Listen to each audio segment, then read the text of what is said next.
Hello, Middle Tennessee High School trumpet players. I'm Dr. Kurt Gorman, the trumpet professor at the University of Tennessee at Martin. Thanks a lot for tuning in. This is a video tutorial for the 11th and 12th grade audition music for Midstate for the 2020 and 2021 school year. I've recorded both of the excerpts for you to listen to, and I have a brief commentary at the end on how to prepare each one.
So I hope you like those takes.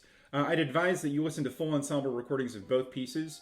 There's a great recording of the Hindemith Symphony for wind band by the University of North Texas Wind Symphony, directed by Eugene Corporon on Spotify. Also on Spotify, there are about 500,000 recordings of Shostakovich 5 with a wide range of tempos. I really like Michael Tilson Thomas with the San Francisco Symphony. The tempo is a little bit on the slow side, but the sound of the orchestra is rich and beautiful. I really like Leonard Bernstein with the New York Philharmonic for his tempos. A lot of energy there.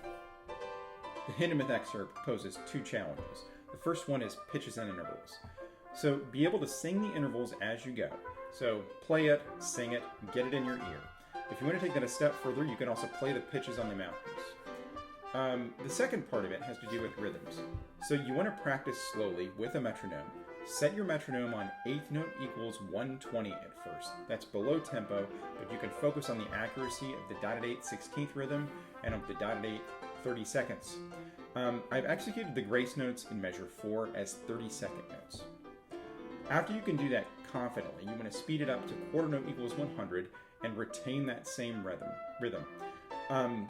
After you can do that, you want to set it to half note equals 50, which conforms to the actual meter of the piece, which is cut time. It's going to give you a different weight to the notes and a different flow of the music. So a little bit more on rhythm. The ties in measures 6 and 7 can be really tricky. I'd practice them without the ties and be sure that you're hearing them accurately. Lastly, to play this line smoothly and evenly, you just have to focus on an even tone. Don't over-emote this piece. Shape the line very, very little and use vibrato sparingly. That brings us to the Shostakovich. For the first note, I added a slight sforzando, if there is such thing as a slight forzando, to clarify the first note prior to the crescendo. Don't overdo the crescendo. It's written with a triple forte. Well, careful with that. In an ensemble situation, you're not going to have to do all the heavy lifting yourself.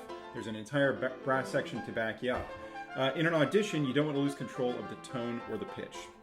On the second note, which is down an octave and a half from the first, it may seem a little bit tight, maybe not as open. So you want to isolate that interval and practice it so you have a full sound on both pitches. The rest of this excerpt kind of plays itself, but what holds it all together is the articulation style, which is marcato or marked, which I referred to before. So marcato articulation in an orchestral setting is compact and percussive. It's like a timpani with a hard mallet. To practice marcato, work on the clarity of the notes by playing into your music stand. It's not about effort, it's about accuracy and consistency. You want a real pop to every single note. What you hear in my recording may actually seem a little bit over the top in regard to articulation, but it's really close to what you would hear sitting next to me in the orchestra, and it would be easy to hear and easy to follow. So once you figure out how to play marcato, you want to be careful with your newfound superpower. Your director and your grandmother might think it's a little bit too much, and sometimes it is, and that's okay. All right, last thing, articulation on the 16th notes. In bar 3, I have employed single tonguing for accuracy and stability of those notes. In measure 7, I've employed a double tongue, which creates a nice flourish.